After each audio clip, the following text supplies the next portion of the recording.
கும்ப ராசிக்காரர்களே, இந்த வாரம் உங்கள் வாழ்க்கையில் முயற்சிக்கும் பலன் கிடைக்கும் நல்ல காலமாக அமைகிறது.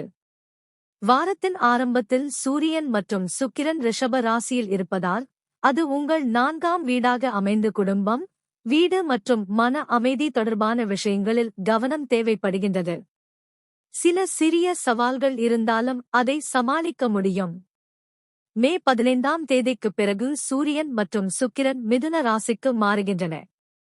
இது உங்கள் 5ஆம் வீடாக அமையுவதால் சிந்தனை, படைப்பாற்றல் மற்றும் புதிய முயற்சிகளில் முன்னேற்றம் கிடைக்கும். வாரத்தின் பிற்பகுதி உங்களுக்கு சாதகமாக இருக்கும். செவ்வாய் மீன ராசியில் இருப்பதால், அது உங்கள் 2ஆம் வீடாக அமைந்து பண விஷயங்களில் செலவு அதிகரிக்கும் வாய்ப்பு உள்ளது. அதனால் நிதி மேலாண்மை மிகவும் அவசியம். புதன் ரிஷப ராசியில் இருப்பதால் 4ஆம் வீடாக இருந்து குடும்ப மற்றும் சொத்து விஷயங்களில் சிந்தித்து செயல்பட வேண்டும். குரு மிதுன ராசியில் இருப்பதால் 5ஆம் வீடாக இருந்து கல்வி, குழந்தைகள் மற்றும் முயற்சிகளில் நல்ல பலனை தரும்.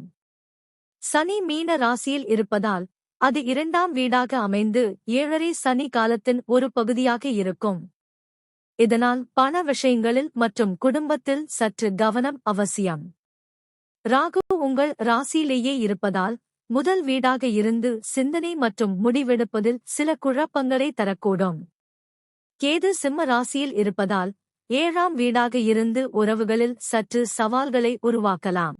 மொத்தத்தில், இந்த வாரம் ஆரம்பத்தில் குடும்ப மற்றும் பண விஷயங்களில் கவனம் தேவைப்பட்டாலும், மே 15ஆம் தேதிக்கு பிறகு முயற்சிகளில் முன்னேற்றம் மற்றும் நல்ல வாய்ப்புகள் கிடைக்கும்.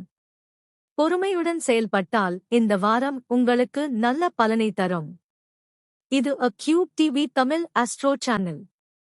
இந்த காணொளியை விரும்புங்கள், உங்கள் கருத்துக்களை பதிவு செய்யுங்கள், மேலும் இப்படிப்பட்ட பலன்களை தொடர்ந்து பெற எங்களை பின்தொடருங்கள்.